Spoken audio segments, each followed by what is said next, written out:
घने और हरे भरे जंगल में एक शांत सुबह हुई। चारों तरफ पक्षियों की आवाजें थीं और हवा में ठंडक थी। उस जंगल का राजा था एक ताकतवर शेर। शेर बहुत बहादुर और शक्तिशाली था, लेकिन उसकी एक कमी थी, उसे बहुत जल्दी गुस्सा आ जाता था। जंगल के सभी जानवर उससे डरते थे। कोई भी उसके सामने सच बोलने की हिम्मत नहीं करता था। हाथी, हिरन, बंदर और बाकी जानवर हमेशा राजा के आदेश का पालन करते थे। लेकिन उसी जंगल में रहती थी एक बहुत चालाक लोमड़ी।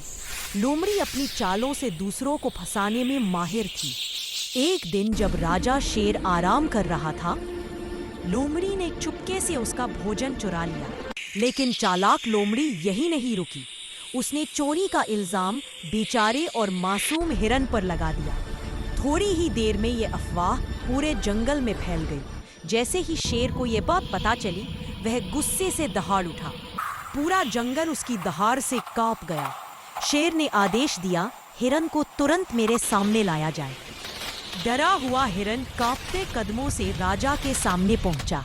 उसकी आंखों में डर और आंसू थे। हिरन बोला, महाराज, मैंने चोरी नहीं की है, कृपया एक बार सच्चाई जान लीजिए।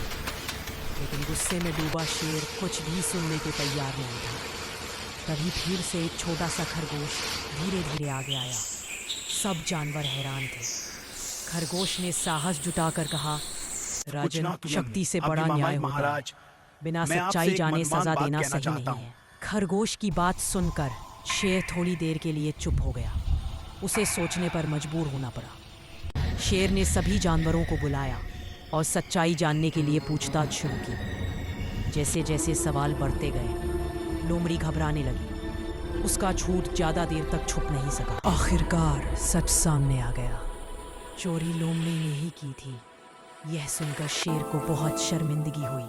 उसे अपनी गलती का एहसास हुआ। शेर ने लोमड़ी को उसके अपराध की सजा दी और हिरन से माफी मांगी। हिरन की आंखों में राहत और खुशी के आंसू थे।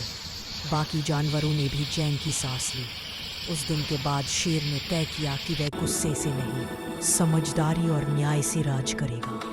जंगल में फिर से शांति लौट आई। सभी जानवर खुशी से रहने लगे।